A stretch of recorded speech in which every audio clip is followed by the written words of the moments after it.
Magandang araw mga banateros at ito na nga pag-usapan na po natin ang malupitan itong ginawang ewan ko kung pamamahiya ba o talagang sadyang yung mga taga DOJ ay wala hong kaalaman sa ginawa ng kanilang dating amo. Naku po, hindi ko kasi mga kababayan, ginisa at talaga nga namang nilaglag sa kumunoy itong mga taga DOJ. Akala nila uubra sila kay Marcoleta. Alam mo, nung pinapanood ko to, sabi ko, naku po, eto mga taga DOJ talagang masasabi mong political lang. Ibig sabihin no, para bagang hindi ho sila na-inform na maayos nung dati nilang amo. Hindi ko naman sila masisi kasi siyempre hindi naman sila magde-decide kung ano yung magiging tahakin ng DOJ, di ba? Siyempre, USEC lang naman sila. Although sila yung pangalawa doon sa secretary, gayunpaman yung secretary po ang ang talagang magbibigay direksyon kung saan maglilin at kung sino yung mga i-prosecute, di ba? Ang problema, grabe hong sablay sobra ho yung kanilang dating bossing na si Remulla. So ngayon, sila ang nagigisa. Yan ang mahirap, di ba? Yan ang mahirap pagka ang mga nasa loob ng gobyerno ay mga politiko, yung mga appointee lang, tapos biglang iiwan sila sa ere. Iniwan sila sa ere. Ang daming pinagbibitawang mga hindi magagandang pamantayan o mga hindi magagandang ginawa na sablay, tapos biglang aalis doon. Di ano mangyayari sa inyo? 'Di ba? Kawawa kayo, 'di ba? 'Yun ang mangyayari, kawawa kayo at talaga nga namang hindi nyo mabibigyan ng karampatang kadahilanan o karampatang masasabi nating justification yung mga ginawa ng bossing ninyo. Naku po. Ano ba yung sinasabi mo, Banat Bay? Ang dami mo sat-sat. Hindi kasi alam mo, nung kanina pinanonood ko to, sabi ko patay kang bata ka. Si Marcoleta na, alam niyo yung sa basketball, yung laro sa basketball, yung NBA, di ba? Jordan is on fire! Mga ganun-ganun. Si Marcoleta yun kanina si Marcoleta, he is on fire at talagang, alam mo, sabi ko nga, si Marcoleta ba dating judge to? Kasi pwede siyang judge yung seryoso na hindi kasi ako, nakaharap na nga tayo sa hukom, di ba? May mga ganun tayo na seryoso pero matatalas ang isip yung mga hukom na humahawak ng aking mga kaso magagaling, matatalino, yung tahimik. Pero parang si Marcoleta nga ang talas ng isip, di ba? At talaga namang patas, di ba? Patas makikita mo fair, ika nga. Ito hong ngayon nangyayari dito, tingnan nyo kung eto. Panoorin natin. Napakaganda ho ng mga binitawan po ni Marcoleta dito. Pasok. Nagtangka po siya na mag-file ng charge. Alam po ba niyo kung ano sinabi ng piskal? Nako? Sa may parting Laguna po ito Nako po, patay kang bata ka. Alam mo ba, bata, kung sino yung gusto mong idemanda? Wala kang kalaban-laban dito. Nako po. So, under the standard, yung success rate mo sa prosecution, wala, zero ka dito Nako po. So, umuwi yung tao, hindi lamang malungkot na malungkot, kundi prostrated siya. So, ito pong mga ganito yung lumilitaw. Maaring tama rin po kayo na mayroong nangyayari na mga bagay na kinatutuwa ng ilan. Pero mayroon din pong downside kasi. Ang sinasabi natin, wag na yung masyadong dito parang ang lalim nung intro. Alam mo pagka ganyan, kunwari yan yung teacher mo. Nag-intro ng ganyan, ako po patay kang bata ka. Kailangan mo talagang pakinggan Kailangan mo pakinggan or else pag biglang itinawid sa iyo yung tanong at hindi mo nasagot, delicates ka. Ganun Eto, nag-i-intro na siya tungkol dun sa isang kaso dun sa sa isang lugar, di ba? highly technical na pag-uusap. Yun lang ma-feel sana ng tao na kasi po kung hindi naman siya pumupunta sa Bureau of Corrections, paano niya malalaman gaano karami po yung nakukorek natin o ganito. Anyway, kaya ko po tinatanong ito, importante lang na ma-relate po yung Department of Justice sa ordinary na buhay po ng ating mga mamamayan. Yun lang naman po yung kasi po, kagaya po nung sinabi ni ASEC Jermar kanina, ang DOJ ay talaga namang Siya yung ating principal law agency sang-ayon sa ating Administrative Code of 1987. Di ba ma'am, sinabi mo kanina? Sa napaka-importante po ng role na ginagampanan po ng DOJ. Earlier po in our work in the Senate, more particularly the Blue Ribbon Committee, this representation as the erstwhile chairman of the Blue Ribbon Committee tried his best to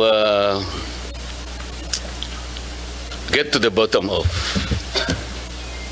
the investigation. We're talking about the flood control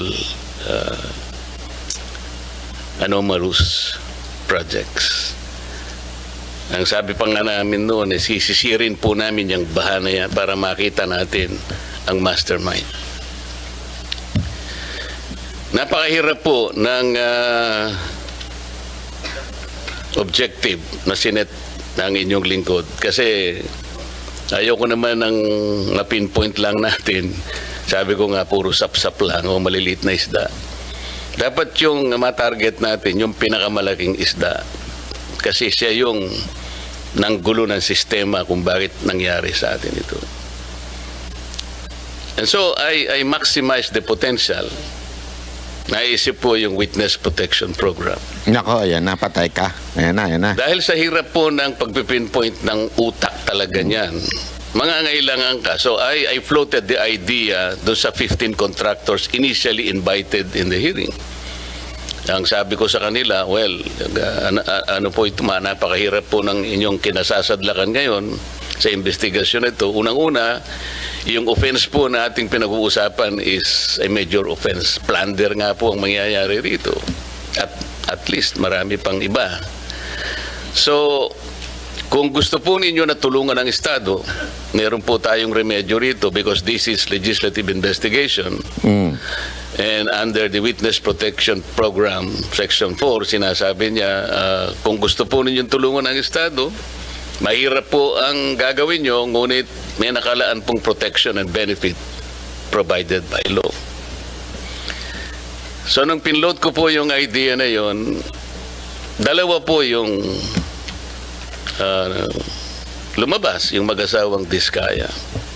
And initially, he enumerated 17 members of Congress, House of Representatives.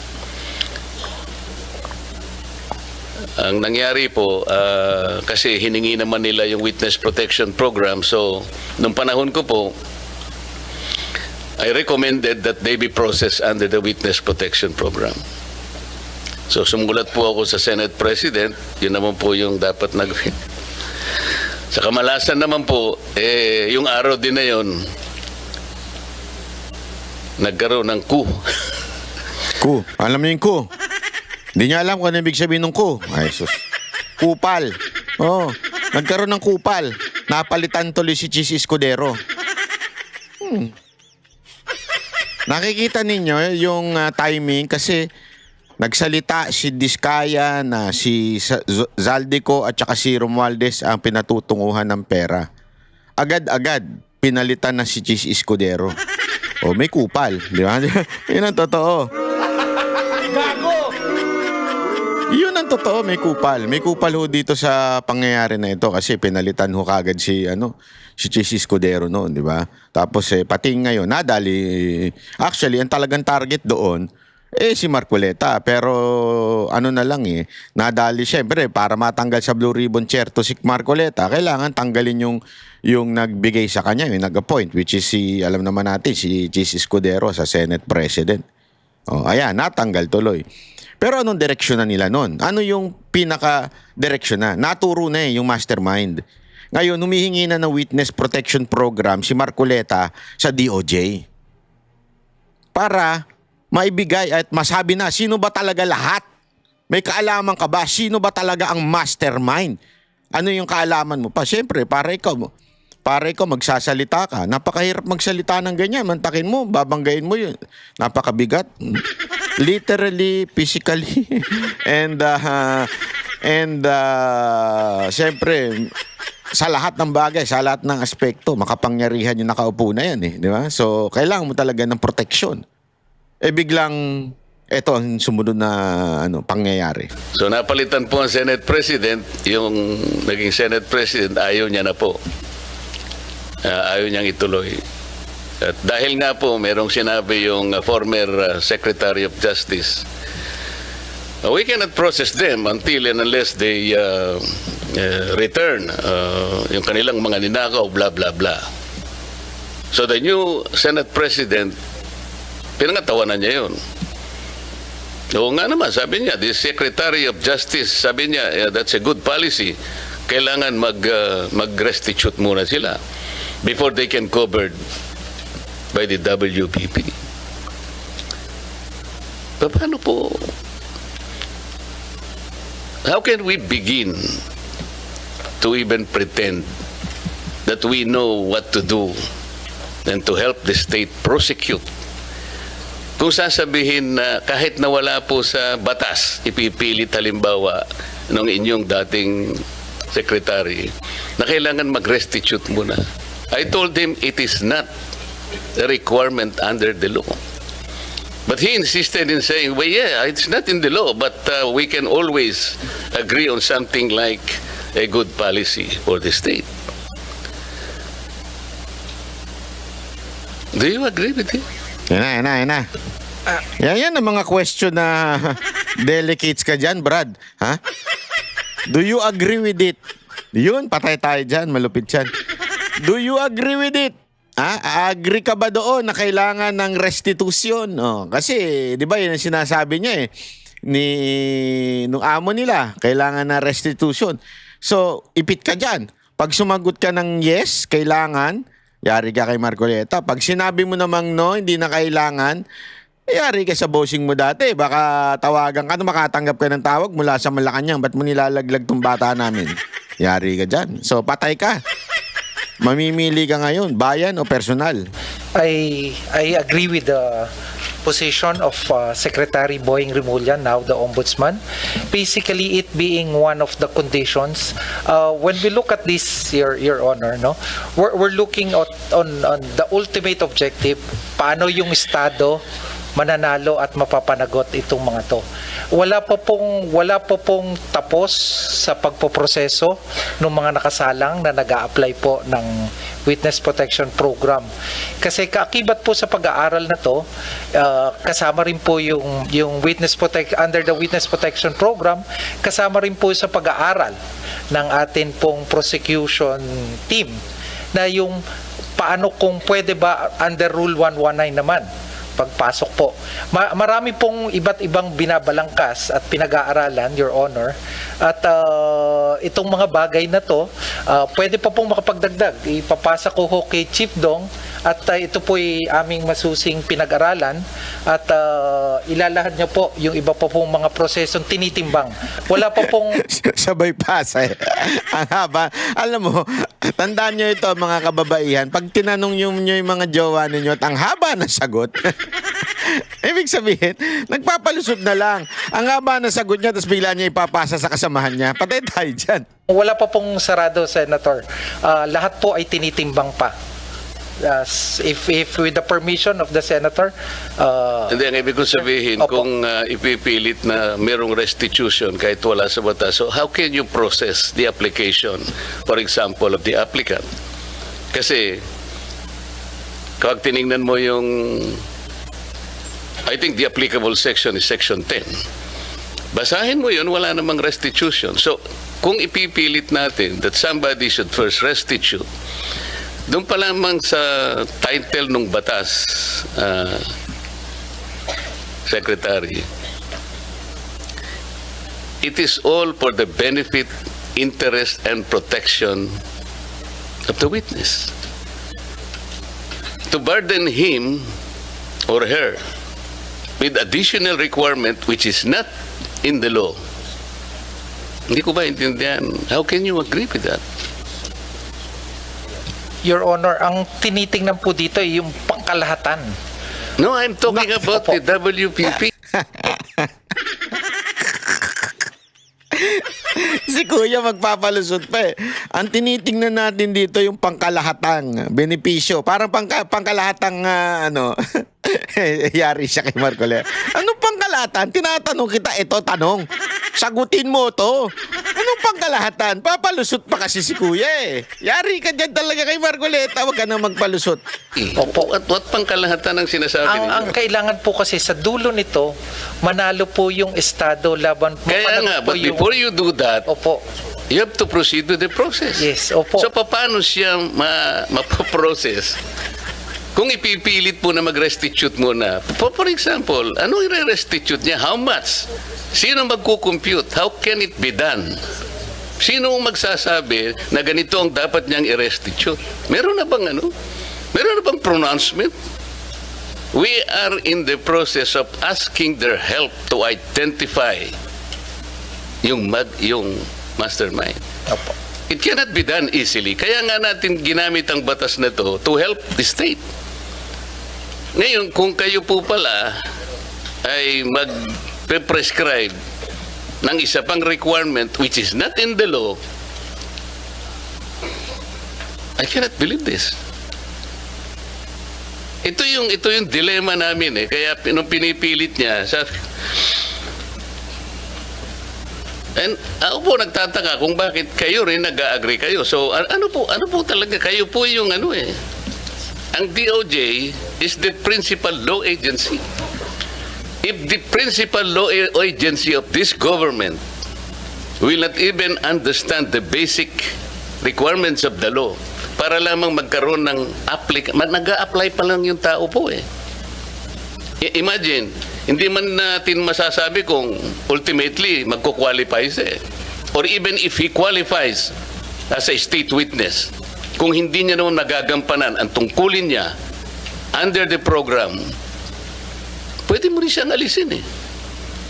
So, the point, Mr. Chair, is they cannot even begin to be processed under the law kasi naglalagay po kayo ng requirement which has not been included by law.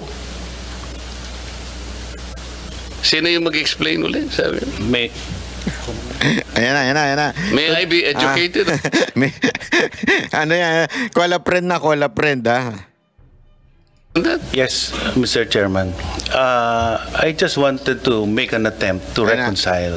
Ayan na. And ito mas mukhang mas mukhang matalino ito, mas mukhang magaling ito eh. Ha? At ito na sabi nga ni Marcoleta, educate me. Tingnan nga natin. The debate on this matter. There's actually no inconsistency. First, it is correct that under Section 10, the law provides for the qualifications for a person to be qualified as a state witness. Nandun po yung materiality at absolute necessity ng testimony ng tao at corroborated po to on its material points by other witnesses and that he is not the most guilty. Okay. Now, under Section 5, which refers to the memorandum of agreement that has to be executed between the DOJ and the potential state witness, nakalagay din po dyan yung necessary matters that should bind the agreement dito po sa Witness Protection Program. And under Section 5, letter D, nakalagay din po dyan kung ano po yung legal obligations and civil judgments or civil aspect of the case against him. Ang ibig lang pong sabihin niyan, kakausapin naman po siya, maaari pong i-process yung application niya, but under the first statement under Section 5, What specific provision under that law? Section, Under that provision? Section 5 po says Ano nga, that basahin mo. Basahin mo, wag kang quote-unquote, person is yayarin ka ni Marcoleta. Hindi pwede yung gayon dyan. Oh, hindi, alam mo, eto si Marcoleta talaga medyo nakakatakot ito maging guro. Di ba? Hindi ka lulusot dito eh. Ano kaya to? Magaling kaya ito sa nung panahon niya ng high school niya sa debate. Nasa debate team kaya ito? Oh, kasi hindi siya basta-basta tumatanggap eh. Hindi porket sinabi mo, tatanggapin niya. protection under this act, he shall first execute a memorandum of agreement Okay. which shall set forth his responsibilities, including the following. Oh, ano So nga? kasama po dun sa mga obligations. Ano nga? Ito po, to comply with legal obligations and civil judgments. So doon sa civil judgments po, this refers po to the civil obligation pertaining to the May crime. civil judgment. No. We are saying legal obligations. Ang basis po ng legal obligations The basis of legal obligation is the law itself. is the law itself, Oh, which walang includes, nakalagay na restitution. Bakit mo ikokot yung which includes memorandum? po other provisions of law, including the civil code on unjust enrichment. Kasama po yan. Every law should be read consistent and harmonious. Ayan, tinuturuan niya na. In every law, dapat ko asama yan. Naku, yari ka dyan. Hindi, ako tawan-tawa ako nung pinanonood ko to. Sabi ko, patay kang bata ka.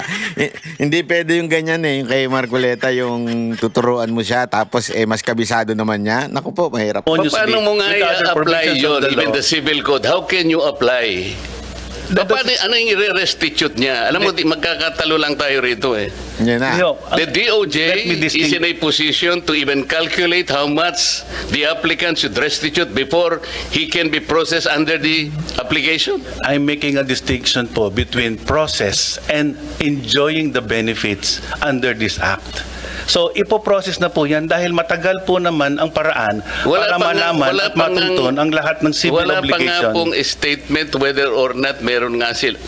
Wala pa tayo eh. Kailangan po natin makuha ang mga statement ng mga potential witnesses. Kailangan pong evaluate, kailangan pong malaman Doon sa, kung ano po doon sa yung memorandum na lahat po ng sinasabi mo, Yusek, sinasabi restitution? Opo, kasama po. Sinasabi dyan? Hindi. Yari ka. Kung sumagot ka ng opo, siguraduhin mo, pababasa sa'yo yan. Ah. Word po dito ay civil and legal obligations. Understood po na ang legal obligations has many sources. Saan ang Kasama gagaling? Civil and legal, tapos marami daw, marami daw sinasakop yun. Parang gano'n, maraming kahulugan. Atay tayo dyan. Ang obligation. The law does not provide restitution in the first place. That is very simple. Legal obligation po has a Huwag specific kayong definition. mag-imagine ng argument, Yusek. Atay ka. Kasi sa batas malinaw yun eh, di ba? Lagi natin naririnig yun sa mga abogado. Pag wala doon, wag yung dagdagan. Kung ano yun na andun, yun. lang tayo rito. This is very simple enough. Apo. Anyway, ang sinasabi ko lang Kapag po, ka ba hindi provided ng batas, magiging reasonabling obligation under the provision you're quoting? we are saying that legal obligations is defined under You the law. cannot And legal even obligations you includes cannot unjust use enrichment. your opinion will even matter here. That's your opinion. Your opinion doesn't matter. It's the law. Yun ang sinasabi ni sinasabi ni Marcoleta, simpleng-simple. The law should interpret by itself. Hindi pa pwedeng magbigay ka ng sarili mong opinion tungkol doon. 'Di ba? Pag sinabi ng batas, eto, wag mong dagdagan, wag mong bigyan ng interpretasyon na iba. Kung ano yung nasusulat, yun. Patay ka dyan. Pinag-uusapan natin is the requisite of law. Thus, the maxim expressio unius Nako, est exclusio na-Latin ka na, yari ka. Mamaya mag-Espanyol na, mamaya mag-Japanese na. Gago! alterius ring a bell to you? Alam po natin yun. Ang O anong sinasabi ibig ko po, sabihin nun? Ang Ayoko to. Alam mo, ito, payo ko lang sa mga a-attend dyan sa Senate. Huwag na kayo makipagtalo kay Marcoleta. Yari kayo kasi. Yari talaga kayo eh. Tinanong siya tungkol dun sa isparakatum paketimpatum. Tapos sabi niya, sabi, alam ko po yan. Ano ibig sabihin nun? Yari ka ngayon. Naisprakatumpatum ka. Naku po, sir. Huwag ganun. what is expressed excluded is not included. Yeah. Oh, You are tama, magaling. Ibig sabihin, kung ano yung wala. Di ba? Ganun lang kasimple yun. Eh. Pag wala, wag nang dagdagan. Including an opinion which was not expressly enumerated under Section 10 of the law. Hindi. We submit, Your Honor, that a witness can be processed under this program, but he cannot receive any of the benefits as stated in Section 5 unless the matter referring to legal obligations is reduced into writing in a memorandum. So, Yan Mr. po ang Chair, posisyon namin. the opinion of the USEC is trying to supplant the very clear and categorical provision of law. We submit, Your Honor, with just reading the text of Section 5.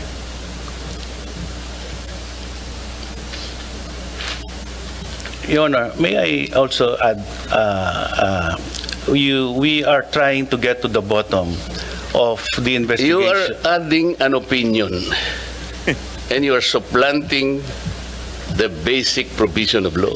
You cannot do that. And sabi pa nga natin, the spring cannot rise higher than its source. Naku, patay ka na naman. Tama? Opo. Paano? Pati opinion mo, gagamitin natin. Sana wag ganun para hindi na tayo magtagal. Paano nyo mapoprocess ngayon ito, SEC, Bida?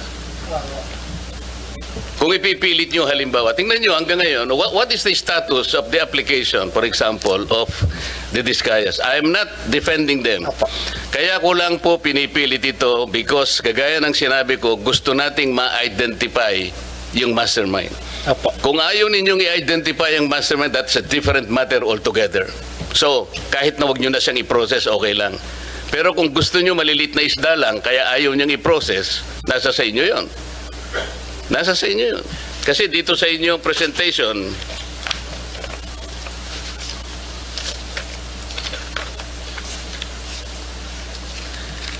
yung Office ng Secretary, yung law enforcement program ninyo, yung percentage of successful prosecution, meaning conviction vis-a-vis acquittal, is 90.14%. Pero yung percentage of successful prosecution in cases with witnesses covered by the program, it's 95.3%. And then the third, percentage of successful prosecution in relevant cases handled by the DOJ prosecutors, 80.5%. So dito mas mataas talaga yung success if you will use the WPP. Hindi nga ako, nagtataka nga ako kung bakit averse kayo dun sa pag-process dun sa... Samantalang wala namang nilalagay na restitution, ipipilit nyo para lang hindi sila makover ng program. So ano mangyayari sa batas natin? You will insist on an opinion supplanting the requisites categorically provided by law. Hindi talaga makakapaprocess. So pinipili nyo yung gusto nyo i-process. Paano natin? Sila lamang ang nakapag-identify initially ng 17 congressmen. At doon sa kanilang mga testimony, lumalabas na rin ang pangalan ni Saldico and Martin Romualdez. Ngayon, kung ayaw ninyong bigyan sila ng protection under that law, kaya siguro umayaw na sila sa ICI. So what is their status now with the DOJ? Are you insisting that they restitute? How much? How do you compute it? If I may, Your Honor. Oh, yes. If I may, Your Honor, to be consistent, the Department of Justice... No, you are not consistent from the beginning. Ako po sasabihin yung to be consistent. There is no consistency here. Ayoko talaga, kuya. Ayoko talaga, kuya. Pagkayari ka talaga kung anong bitawan mo kay Marcoleta eh. Ayoko talaga, kuya. Ito yung ano talaga. Siguro pag ako abogado, tapos malalaman ko ang abogado nung kalaban ko si Marcoleta. Uwi na lang ako, iyak na lang ako siguro, no? Iyak na lang ako, sabihin ko, wag na pwede. Pag-resign na lang ako, abogado, magpa-disbar na lang ako. Kung hindi naman makasama ako. At makalabang ko, yari ako eh. Di ba? Sige. Magkano ang gusto nyong restitute nila in the first place? Okay. Wala pa po sa estado na ganon. So mga tweet, hindi mapoprocess talaga yan. Pinoproseso po namin, Your Honor, yung kanyang application. How can you process the application, Mr. Chair, if you are providing another requisite which is not even written in the law? You are imagining something that is not within the law. You are Department of Justice. Ito yung sinasabi ko sa inyo eh. You're supposed to be the chief. Pwede ho bang magdagdag, Your Honor? Papanat ka pa. Hihirit ka pa. Naku po, delicate. Kung ako sa inyo, eto, may payo lang ako sa inyo, ha. Hindi alam ko, naiipit lang kasi kayo. Naiipit kayo kasi sa mga desisyon nung nakaraan eh, 'di ba? Naiipit kayo. Kaya sana ang sagot na lang nyo, yes sir. Yes, Your Honor. Ganun na lang. Yes, Your Honor. You're correct, Your Honor. Tapos hayaan nyo na lang magpaliwanag yung gumawa niya kasi wala na kayo magagawa eh. Sabi ko nga sa inyo, I'm not mocking these people na taga DOJ Talagang wala silang kasi they are answering for something na hindi naman silang nagdesisyon. No choice sila but to answer. Diba? Kaya wag na lang kayo makipag-argue. Na lang kayo, parang oo na lang kayo ng oo dapat. Kasi tama nga tama talaga yung sinasabi ni Marcoleta Napakatalino nito ni Marcoleta Wag nyo nang dagdagan yung batas. Mamaya meron pa yan, first pa lang yan, part 1 pa lang yan. Halimbawa po, sa pagitan po ng pagpapalitan ng statement mula sa witness, sinabi ng isang witness, 'di ba? Kasama ako sa sindikatong ito. 'Di ba? At dahil sa kumita ako dito sa pagsali ko sa sindikatong ito, kumita ako ng 10 milyon. Kuwasa ho ba naman hindi pa kukuhanin ng DOJ bago siya matanggap sa Witness Protection Program? Mga practical na aspeto lang po, Your Honor. So ano nga sinabi sa inyo ng mga diskaya? Na-determine ninyo kung magkano ang kinita nila? 'Di ba? Kaya po, Your Honor... Nakuha nyo na ba? Did they admit to you na sila ay nangulimbat ng ganito karaming pera? I have to explain myself. Yeah, po. Hindi ko dinidepensa ng mga taong yon. Malinaw. Ginawa ko lamang yon doon sa nalalaman ko na ma-identify natin ang pinaka-mastermind dito. Yun lang, wala nang iba. Kung gusto nyong ang ma-identify, puro butete at saka sapsap. Butete.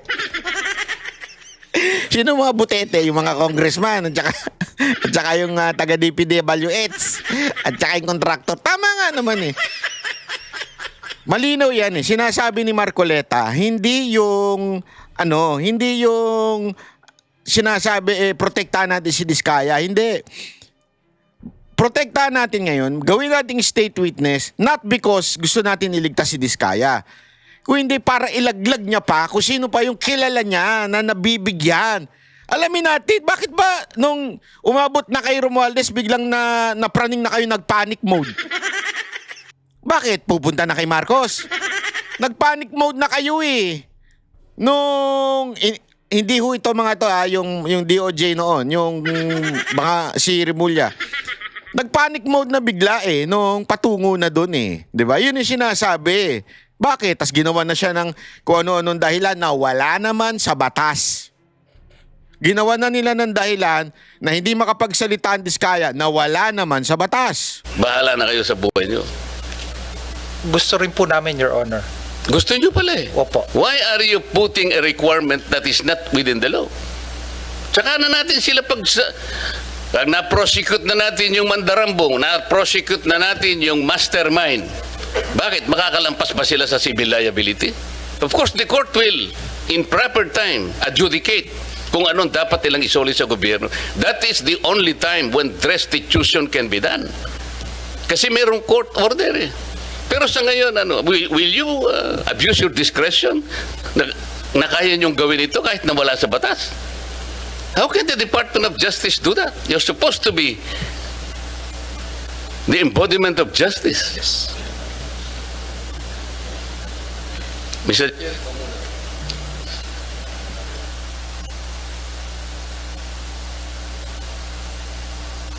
Thank you, Senator Marcoleta, and would like to implore on the Department of Justice to reflect on the exchange between Senator Marcoleta and of course the members of the Department of Justice. Is something that the Department of Justice, the department might study carefully analyze the situation carefully. I think the objectives are Masyado. Masyado ni Kuyang binalanse. Ito pa, meron pa. Baka kala ninyo. Ito pa, malupit pa ito. The now famous statement, sometimes you have to bend the law Nako, patay tayo dyan. to please our people. Yan na. You're familiar with that. Are you? Not so familiar with that, Your Honor. How come you're not familiar with that? Bending dalo, hindi mo familiar with that? Anak ka ng weteng. Trending yun eh. Yung Erwin the Bender.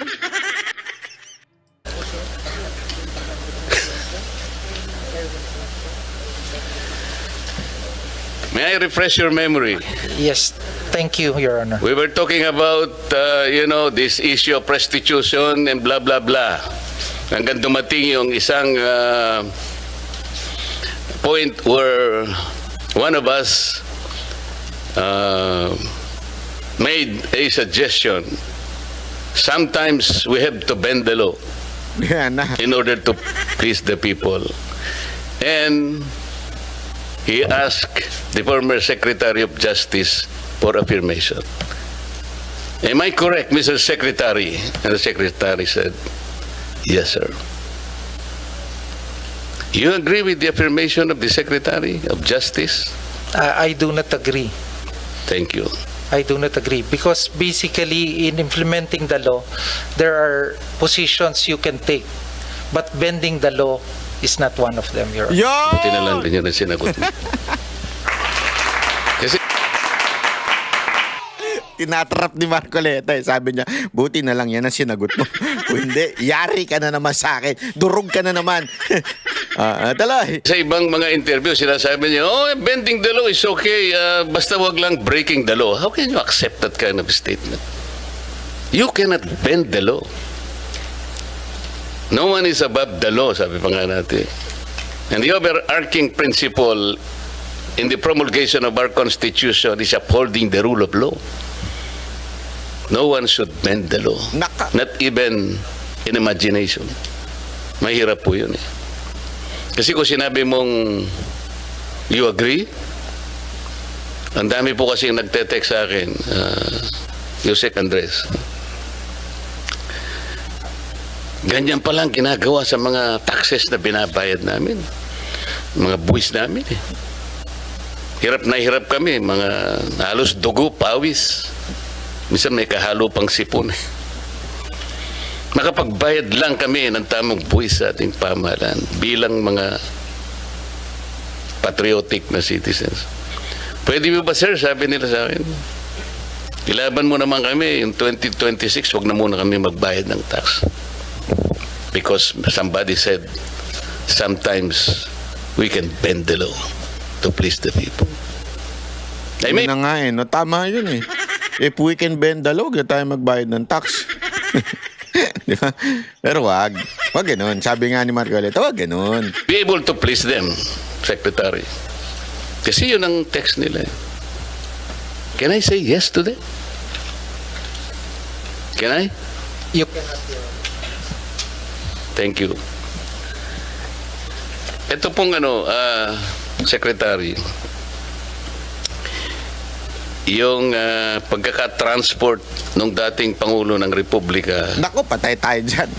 sa The Hague. Ah. Ang pagkakaalam ko po kasi, maraming pronouncement ang ating Pangulo. Yung iba na-memorize ko pa nga po eh. We will not assist the ICC in any way, in any form. From now on, I ask my secretaries to do the same. I mean, something like that. Pero nangyari, kabaligtaran, Secretary, di ba? The former Secretary of Justice explained that, well, those pronouncements are not cast in stone. Ito na naman eh. Ito yung parang Parang ephemeral lang nangyayari. Parang the government officials' decision, sabi niya, sometimes can be changed at times. What do you think are the factors that necessitated a change of mind? Like from not assisting the ICC in any manner, in any way, in any form, he was just transported there. Now languishing in the detention center on the other side of the planet. What do you think are the factors used by the DOJ? First, Your Honor, if I'm not familiar to the particular circumstances that the secretary, the particular facts that which made the secretary made the actions Who is before. familiar? Who is familiar from And among second, you? Your Honor, if I also may state, the matter is pending now with the matter before the Supreme Court. So the position, the legal position on the actions of the former Secretary of Justice has been elucidated with the court. But for the Department of Justice, it's Chief Dennis Chan who made the argument and presented the position of the DOJ in this regard, Your Honor. My question is, what are the factors that necessitated a change of mind from not helping the ICC in any way, in any form, which is a policy matter, with the reverse that happened? I'm not privy to that, Your Honor. Who is privy? Kasi parang Umiwas na lang eh. Your Honor, it may be the former secretary, now the ombudsman. wala na siya sa DOJ, nasa ombudsman na siya. Alam nga naman ipatawag natin siya rito. Yes, Your Honor. Huwag ka What magturo. Hindi, pero tama yung sagot mo, Yusek. Ganon, pagka hindi mo na alam. Wala po ko alam dun. Yung dati namin boss ang may problema dyan. Happens now to the principle of continuity.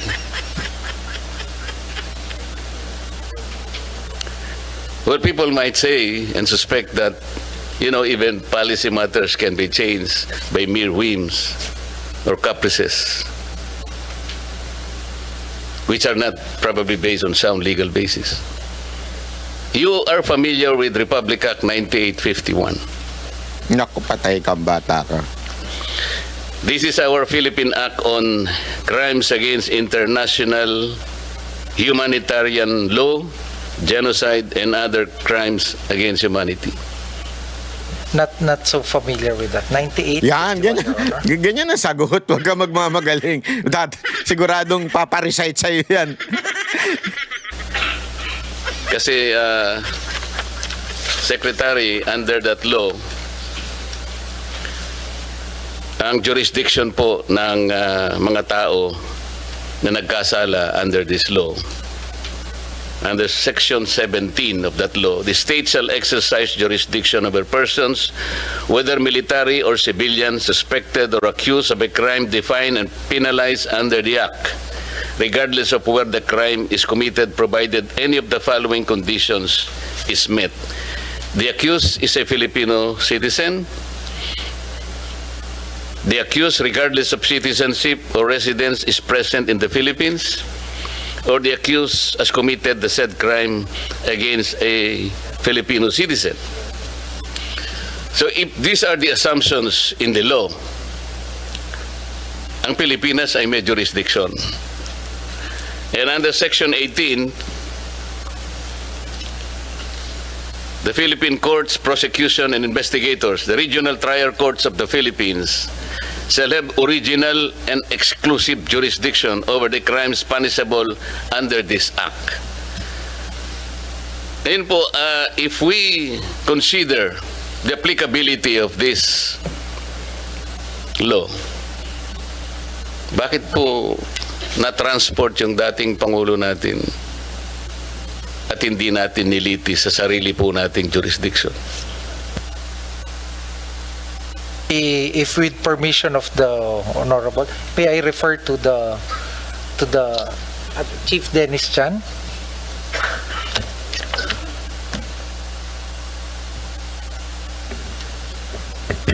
Good, good morning, Your Honors. Good morning, Senator Marcoleta and Senator Gatchalian. You are correct, Your Honor, that Section 17 on jurisdiction provides for the state exercising jurisdiction over persons suspected or accused of committing a crime penalized under RA 9851. The second paragraph of Section 17, Your Honors, does mention that in the interest of justice, the relevant Philippine authorities may dispense with the investigation or prosecution of a crime if another court or international tribunal is already conducting the investigation or undertaking the prosecution of such crime. Instead, the authorities may surrender or extradite suspected or accused persons in the Philippines to the appropriate international court, if any, or to another state pursuant to the applicable extradition laws and treaties. Your Honor, I believe this was the justification relied upon by the former Secretary of Justice in the action leading to the transfer of the former President, Your Honor. So, Mr. Chair, they are referring to the second paragraph of Section 17 of 9851. Is that correct? Yes, yes, Your Honor. Mr. Prosecutor, I noted that, but I think the colatilla is very, very clear. Pursuant to the applicable extradition laws and treaties. This is absent. So how can you invoke this? Wala na tayong treaty. We have just withdrawn from the Rome Statute. Patay. So this cannot be applied. Nako, nangyari ka bata. Is that correct? Nangyari ka Your bata. Honor, the way we interpreted that second sentence of instead the authorities may surrender or extradite, we see there two different actions to be taken by the state. It's either to surrender or to extradite, and then if it is to extradite, then it must be pursuant to an applicable extradition law or treaty. So the action taken, Your Honor, was surrender and not extradition. No, pero ang sinasabi niya, pareho sila eh. Yung dalawang conditions na yun will be cut under this pursuant to the applicable extradition laws and treaties. Wala tayong extradition law, wala na tayong treaty because we just withdrawn from the Rome Statute. Hindi mo pwedeng gamitin ito. Kaya dapat yung mag-a-apply is Yari ka. 9851. Nako po, patay ka This bata. is our own law. Okay lang naman dito eh. Can we not prosecute the former president kung talagang meron siyang kasalanan? Our National Prosecution Service, the judiciary, I think, is or are operating, and they're willing, they're competent enough to prosecute, adjudicate, and proceed with the trial. Hindi ba? Your Honor, with all apologies, I am not able to answer the question as to whether we can prosecute. I am just merely stating that the action of the former Secretary of Justice in for the transfer of the former president to the ICC was premised on Section 17, RA 9851, under the second paragraph. Yes, but what I'm saying is you cannot use this one because Wala of na the nga. absence of an extradition law and treaty. That is the point here. And Your Honor, that is the subject matter or among one of the issues that we raised in the, or that is being discussed in the Supreme Court petitions that were filed. Pero nangyari na kasi, dinala nyo na siya doon eh. Under the false claim na pwede nyo gawin because of this. But you did not complete the whole statement. Kung kinonsider nyo yung pursuant to the applicable extradition laws and treaties, hindi dapat nangyari yun eh. So ngayon, kung halimbawa nag-argue kayo sa Supreme Court, nangyari na yun. Ando na yung mama, di ba? Your Honor, if I may also explain, I have no knowledge or participation whatsoever in the events. Hindi, okay naman yun. Kaya tinuro ka kasi ni... Yes, Your Honor, to explain the legal justification or premise on which Yeah, but the former- legal justification is wrong. We submit, Your Honor, although that is already pending before the Supreme Court, Your Honor. Thank you. Thank you. You're welcome, Your Honor. Chair, salamat po. Yun na, ganun lang yan Senator eh. Marcoleta for those Aminin nyo na lang. Ay, aminin nyo na lang. Ganun lang yun.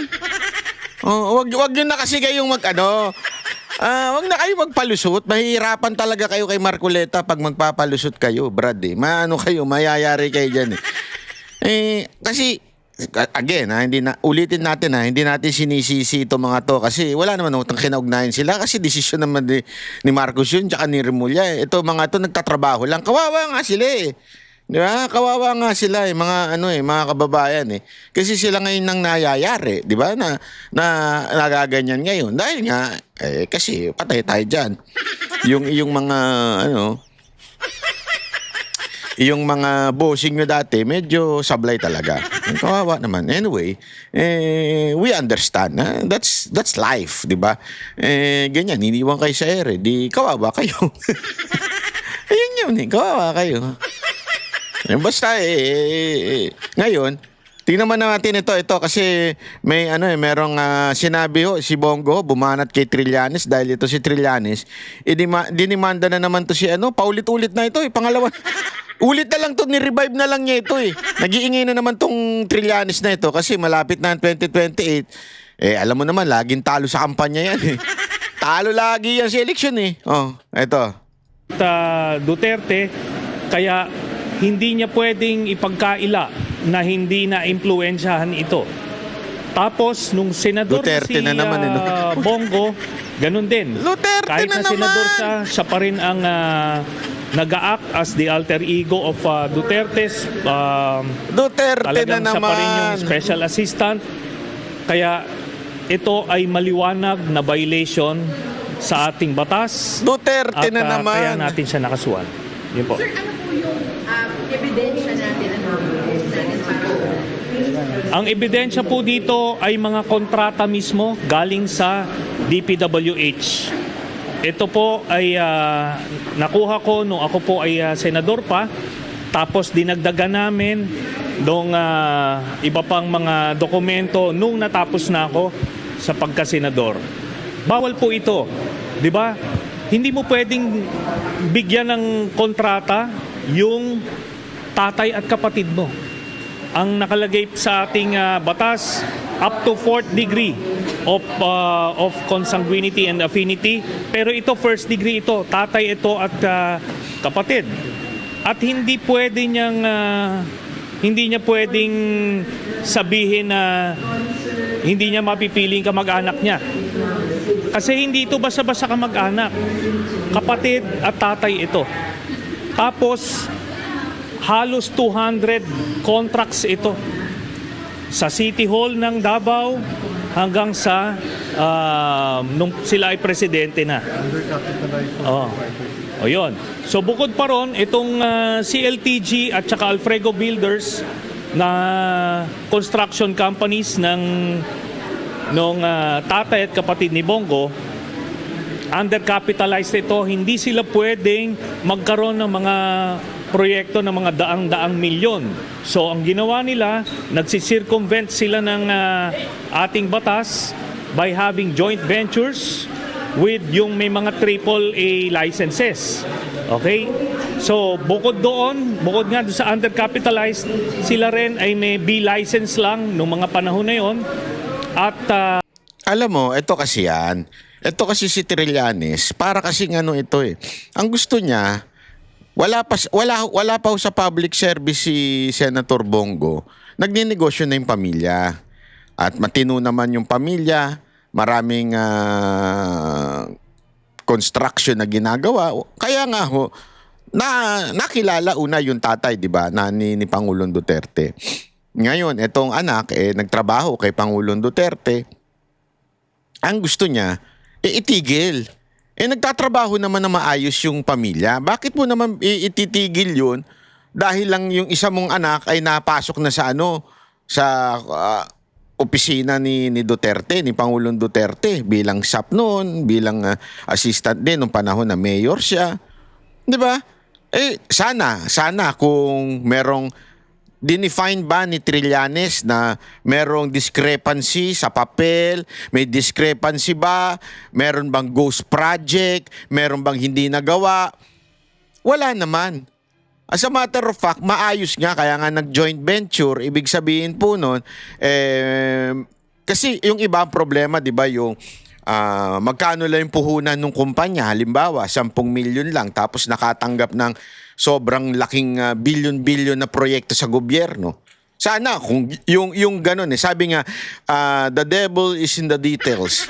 Kailangan ano yun, andun yung na andun yung may mali ba sa ginawa. 'Di ba? Porket merong proyekto kung saan man. At hindi ho Davao City ho ito Davao, alam ko Davao Oriental po ito. At doon sa sa Mindanao po yung ibang mga negosyo, malayo ho sa kanila. Tapos eto kasi alam nyo, eto nga si Trillanes, nag-iingay na naman po ito kasi malapit na ho eleksyon, 'di ba? Sinagot yan ni Senator Bongo. I have been expecting this complaint, and now we are in the proper forum to prove the baselessness of his allegations. I now have the opportunity to answer him point by point before the Ombudsman and not on media anymore. I will cooperate with the investigation and abide by its legal processes. The truth will be revealed and believe that justice and fairness shall prevail. I hope that the Ombudsman will be fair. Ulitin ko lang po, I am one with the Filipinos. I am one with the Filipinos in this crusade against corruption. Kasama niyo po ako. Labanan po natin ang korupsyon. Ikulong po ang mga kurakot at mga magnanakaw. Ikulong na ang mga buhaya, kasuhan, at ikulong na ang mga buhaya at mga mastermind. Huwag pong ilihis yung issue dito. Tumbukin po yung dapat tumbukin.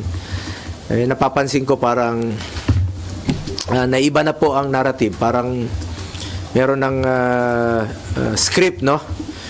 Na sinusunod o playbook.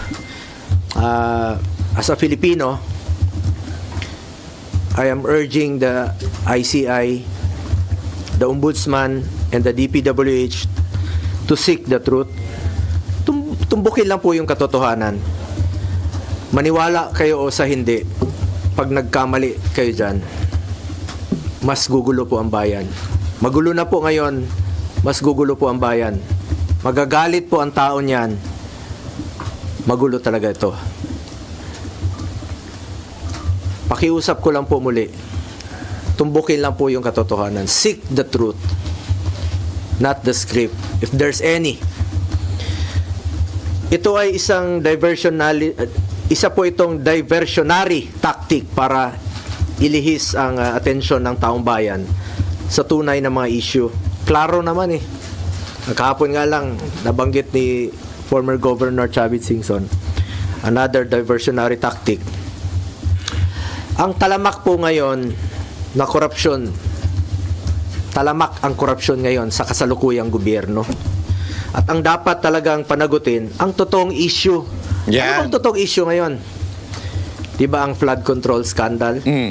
Mga ghost projects. Tsaka yung 20, ilan ba yun? 20 o 22? Nakakalimutan ko na 22 ata na eskwelahan ang naitayo. Ang 3 taon na mahigit ka na, 20 plus lang ang naitayo mong eskwelahan. Hayop talaga. Saan nyo kinuha saan nyo nilagay yung mga pera? Anomalous projects, mga substandard projects, yun naman po ang issue ngayon Oo, talaga. Huwag tayong lumihis sa katotohanan. Napapansin ko talagang merong gumugulo Merong nasa likod nito na ginugulo lang po yung katotohanan. But I am one with the Filipinos in this crusade and fight against corruption. Kasama niyo po ako rito. Labanan po natin ito. Kulong po natin ang mga kurakot at mga magnanakaw. Sa kanina naman po, sa final sa amin ni dating Pangulong Duterte at sa kapamilya ko, to Trillanes, you are barking at the wrong tree. Kung seryoso ka talaga, bakit di mo kasuhan yung mga totoong mga corrupt talaga? Bakit di mo kasuhan yung mga financials mo? Yung mga contractor, alam mo yun. Alam mo yun. Kita mo na, nakailang buwan na tayo dito sa pagdidinig sa Senado. Ilang hearings na po. Lumalabas naman yung totoo, sino yung mga contractor. Yung talagang may-ari, sila mismo yung may kontrata, sila yung mismong kumikita, sila yung contractor, sila pa yung congressman, sila yung habulin mo, Trillanes. Ayaw mong habulin dahil financer mo nga. Tama yung sinabi ni Senator Bato noon na may mga financer ka. Baka nga yung ginamit mong pondong yon nanggaling pa sa flood control. Yung pag-iimbestiga mo noon kay dating Pangulong Duterte, maaaring galing pa yun sa flood control. Huwag kang magmalinis dito. Huwag mong ilihis ang totoong issue. Dito lang tayo sa katotohanan. Seek the truth, not the script, not the playbook. Nasa na yung mga dapat kasuhan sa issue ng flood control? Nasa na? Yun na nga eh. Bakit walang mga Alam mo, yan ang nakakalungkot Nasa na yun? Wala. Wala na. Asan na si Martin? Diba? Wala na. Sino na humahabol? Yung ICI na tinatago naman ng investigasyon. Yung Senate hearing na wala na. Tapos ngayon, sino na tinatarget? Si Senator Bongo sa Ombudsman. Isusunod na si VP Sara Duterte, yung confidential funds, walang katapusang putang ina. 4 na taon na yan Mag-4 na taon na yan. Next year. 'Di ba? Talagang non-stop. Hindi na natigil yung hayop na yan, na confidential funds na yan.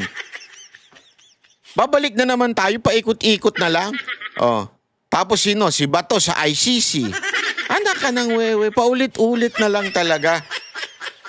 Pero yung flood control project, nga, sabi nga. Si Zaldico, ayun, ang sarap ng buhay sa Europa. Nga. Si Martin, ayun, busog. Nga. Putanginan yan, hayop talaga ang buhay na ito. na malalaking tao? Yung mga buhaya, ba't pilit yung pinagtatakpan? Yung totoong issue rito, flood control Yun. at ghost projects. Yun. Nasa na po? Kaya nakikiusap po ako sa ICI, sa Ombudsman, sa DPWH. Kasuhan nyo yung mga malalaking tao. Oo nga. Yung sangkot sa flood control. Oo, dapat yun. Yung sangkot dito sa mga ghost projects. Inaantay po ng tao. Pag inilihis nyo po ang katotohanan, magulo po ito. At isa po itong lumang tugtugin mula sa lumang script. Recycled na po yung mga issue. Pilit binubuhay para lang mapinturahan po ako ng maitim para siya po ang magmukhang maputi. My conscience is clear. Unlike him, panlabas o panloob, pati konsensya niya madumi. Ang layunin niya ay proteksyonan lang po ang kanyang mga financer at mga nasa likod ng black propaganda na ito. Ang dapat kasuhan ay ang mga... Alam mo, baka kasi nag-iipon na naman itong si Trillanes Hindi ko alam kung ganyan Trillanes, magkano ba? Hindi, ako nagtatanong lang sa'yo, magkano ba bayad para manira? Kasi baka ganyan na naman yung kwento. Tinatanong ko lang hindi ko ikaw inuusga. Tinatanong ko lang kasi na sinasabi ni Senator Bongo, tinatanong niya magkano na naman ba yan? Para siraan mo ang mga malilinis na tao. Hindi, eto na lang Ladies and gentlemen, people of the Philippines, eto si Trillanes, takbo ng takbo, talo ng talo. Isa lang ibig sabihin yan. Walang naniniwala sa sinasabi niya. Si Senator Bongo, mula noon, kasama na ni Pangulong Duterte, pinipilit na siyang ibagsak. Kasi pag naibagsak siya, bagsak si Pangulong Duterte. Parang ganun ang dating noon dahil alam naman natin, ito yung dakilang alila ni Pangulong Duterte noon. Kailangan talaga ni Pangulong Duterte to noon eh. Ito yung si Pangulong Duterte yung nagdidesisyon, si Pangulong Duterte lahat, pero pagdating sa galaw, talagang si Senator Bongo, kaya pinipilit ibagsak to nun eh. Ano nangyari? Etong 2025. Number 1 na senador. Number 1. Ikaw, Trillanes. Tang-ina mayor lang, di ka pa nanalo. Di ba? Iilan na lang yung boto doon. Para may panalo mo, hindi ka pa nanalo. Inan yan. Sabi ko, anong meron sa'yo? Ibig sabihin, bakit ko sinasabi ito? Hindi para laitin si Trillanes. Ibig sabihin, may ibang dahilan kung bakit nag-iingay si Trillanes. Yeah, may ibang dahilan. Ano yun? Trillanes, ikaw makakasagot niyan. Ano yung dahilan na yun? May kasunduan ka ba sa ibang tao? Kasunduan? Ewan ko. Financials, kasi sila po yung totoong mga nagnakaw. Hindi po ako magnanakaw. Hindi po ako kontraktor. Senador po ako na nagsiservisyo lang po sa ating mga kababayang Pilipino. At may delikadesa po ako. Yung prinsipyo ko po sa buhay, yan lang po ang pwede kong pangalagaan sa ngayon. Pangalan ko po at hindi ko sasayangin yan. Kesa sayangin natin dito sa walang kwentang paninira, tatrabaho na lang po ako. Serbisyo, pagmamalasakit at sipag po ang pwede kong ialay sa ating mga kababayang Pilipino. Tingnan nyo lang po, kung hindi ba recycled ito, rehash. 2018, September of 2018, bago yung halalan, no? Bago pa ako nag-file, unang tumakbo bilang senador. Nag-ingay na siya noon, siniraan na niya ako. Siya pang senador noon, no? Ako hindi pa, kandidato pa lang. Same issue. Nung 2021, akala naman niya natatakbo ako. Same issue. July of 2021. Last year, Grabe, no? Recycle. nung ako po'y patakbo muli for re-election, July 6 of 2024. Same issue. Same. Yung suot niya, ngayon, araw na ito, Yung dinasot niya. July 2024, last year po ito. Yung suot niyang polo, pareho pa rin ng kulay ng suot niya ngayon. Rehash pa rin, pati polo niya, rehash pa rin. Ginamit muli.